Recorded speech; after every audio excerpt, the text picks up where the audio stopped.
Salam, selamat siang. Perkenalkan, nama lengkap saya Valerius Karel Kaduli, jurusan Sosiologi semester 9, Fakultas Ilmu Sosial dan Ilmu Politik. Di sini saya akan melanjutkan membahas materi dari tugas mata kuliah Perencanaan dan Kebijakan Sosial, yaitu tentang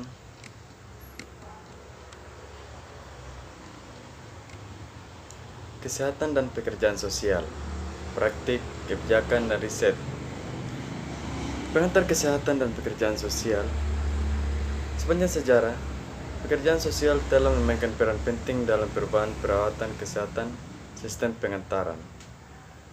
Dari pergerakan rumah pemukiman hingga saat ini, pekerjaan sosial profesional adalah bagian penting dari jalinan perawat kesehatan, melayani beragam individu di seluruh rentang hidup, berlatih dalam berbagai pengaturan perawatan kesehatan, mengadvokasi untuk meningkatkan akses, dan menangani kebutuhan yang terus meningkat dari populasi yang paling rentan. Riwayat kesehatan dan pekerjaan sosial, termasuk peran pekerja sosial saat bekerja dengan populasi yang beragam. Ini menggarisbawahi kontribusi unik yang dibuat pekerja sosial dan tantangan yang mereka hadapi dalam praktik, kebijakan, dan penelitian. Selama dekade terakhir, sistem perawatan kesehatan di Amerika Serikat telah berjalan perubahan substansial, seringkali didorong oleh kebutuhan untuk meningkatkan kualitas perawatan, mengandung eksalasi biaya, meningkatkan akses, dan meningkatkan hasil perawatan kesehatan Institute of Medicine. Latar belakang atau perspektif sejarah. Persimpangan pekerjaan sosial dan kesehatan dapat ditelusuri kembali ke masa sabetan miskin hukum 1601 dan Amerika kolonial. Nyatanya, almshouse pertama kali dibangun menjadi rumah individu yang miskin, cacat, atau tidak memiliki keluarga untuk merawat mereka. Satu dari almshouses pertama didirikan di Boston pada pertengahan 1600-an. Pada 1713, William Penn mendirikan rumah makan dekat Philadelphia untuk melayani penduduk Quaker. Di New York, rumah miskin kota New York yang kemudian dikenal sebagai Rumah Sakit Bellevue dibangun 1737. Di tahun-tahun berikutnya, urbanisasi dan industrialisasi secara signifikan mengubah wajah Amerika. Pada tahun 1830-an, sebagian besar kota di Amerika telah mengadopsinya bantuan miskin berbasis institusi. Pada tahun 1847, perawatan kesehatan selanjutnya dibentuk oleh pembentukan American Medical Association yang berfokus pada pengembangan dan menetapkan standar seragam untuk etika, pendidikan, pelatihan, dan praktik. Keterlibatan dalam kesehatan masyarakat juga terus berkembang pada tahun 1960-an. Tahun 1980-an, membentuk kesehatan masyarakat secara nasional, mendapat sindrom defisiensi imun, pertama kali didokumentasikan pada tahun 1981. Melalui karya para pemimpin dan aktivis, termasuk Jonathan Mann, direktur pertama program AIDS Global di WHO, mereka membantu mendidik orang lain tentang penyakit itu. Mann menekankan hak individu dan ketidakadilan dalam perawatan kesehatan dan difokuskan pada pencegahan untuk membatasi penyebaran penyakit. Pertumbuhan masalah baru dalam perawatan kesehatan dan model penyampaian perawatan kesehatan surut dan mengalir. Prioritas penanganan perawatan kesehatan untuk kelompok populasi dibentuk lebih lanjut, misalnya dalam penyalahgunaan saat program baru dikembangkan yang meningkatkan pertumbuhan pasien rawat inap dan rawat jalan program untuk membantu orang-orang dengan alkohol dan masalah penyalahgunaan saat. Pusat Medicare dan Medicaid mendokumentasikan 8,8 juta orang terdaftar di healthcare per 15 Desember 2017. Bahkan dengan pendaftaran individu yang tinggi, tetap ada kekhawatiran tentang dampak penghapusan individu, mandat asuransi di bawah pemotongan pajak, dan undang-undang pekerja baru. Hukum publik itu mungkin bahwa dengan menghentikan mandat asuransi kesehatan, hal itu dapat mengubah populasi kolam untuk pertukaran asuransi dan mungkin secara signifikan mempengaruhi itu. Hak atas perawatan kesehatan. Menurut Gatinio Gebel, pendekatan berbasis hak terhadap kesehatan yang berkembang dalam beberapa dekade setelah PD2 cukup banyak lebih dari sekadar akses ke layanan perawatan kesehatan dan mencakup layanan, pendidikan, dan mengembangkan lingkungan yang membantu kita menjalani kehidupan yang memuaskan. Mengacu pada faktor ini sebagai penentu yang mendasari kesehatan, intinya adalah bahwa dari pendekatan berbasis hak, kesehatan bersinggungan dan saling bergantung dengan hak asasi manusia lainnya. Pendekatan kesehatan berbasis hak juga menekankan hal itu layanan yang membantu individu memperoleh kesejahteraan tidak dapat dibatasi atau dibuat eksklusif populasi tertentu.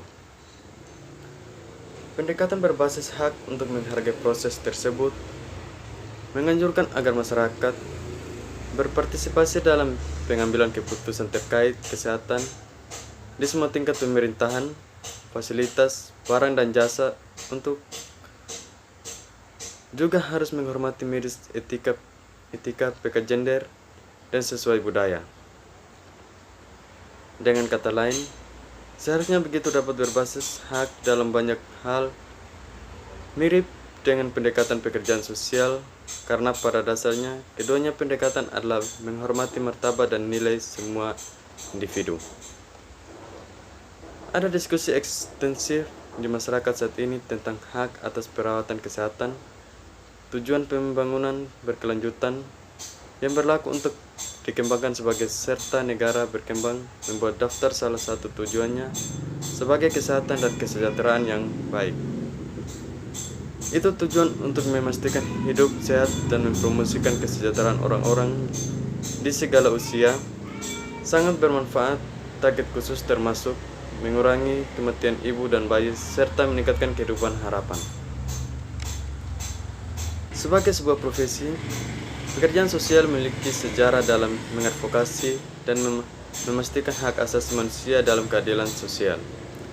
Misi dari Asosiasi Nasional Pekerja Sosial, kode etik adalah untuk meningkatkan kesejahteraan manusia dan membantu memenuhi kebutuhan dasar manusia, kebutuhan semua orang, dengan perhatian khusus pada kebutuhan dan pemberdayaan masyarakat yang rentan, tertindas, hidup dalam kemiskinan.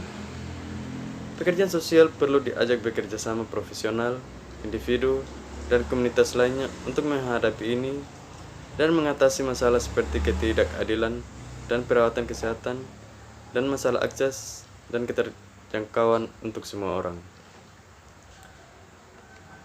Perubahan fokus pada pertanyaan kesehatan. Pengeluaran untuk perawatan kesehatan di Amerika Serikat seringkali berfokus pada perawatan dengan lebih sedikit penekanan pada pencegahan.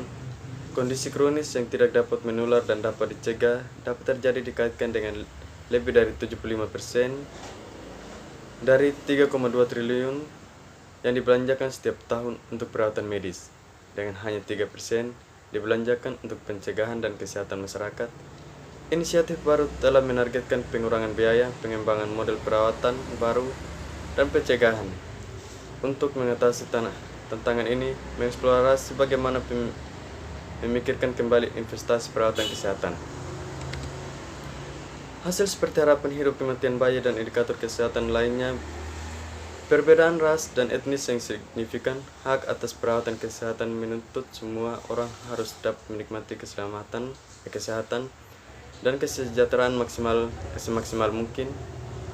Kesetaraan harus dijamin untuk semua individu, memastikan kualitas hidup yang paling penting layak untuk dipromosikan untuk semua tanpa kecuali. Mencapai hasil kesehatan yang positif untuk semua individu, keluarga, dan komunitas secara inklusif dan tidak diskriminatif cara perlu menjadi yang terdepan. Memberdayakan individu untuk membuat keputusan sendiri, mengasumsikan peran kolaboratif untuk bekerja sosial dalam bekerja dengan individu, keluarga, dan komunitas, dan merupakan prinsip dasar dari pendekatan berbasis hak profesional, membina pemberdayaan dengan mana yang dapat meningkatkan kehidupan mereka sendiri. Kesehatan telah difokuskan pada pencegahan termasuk pekerjaan dalam infeksi dan pengendalian penyakit, kelestarian lingkungan, dan pencegahan untuk bunuh diri. Pekerja sosial menekankan pentingnya pencegahan primer yang menekankan pada pencegahan penyakit dan cedera sebelumnya ini terjadi. Ini sangat selaras dengan perspektif profesi orang dalam lingkungan.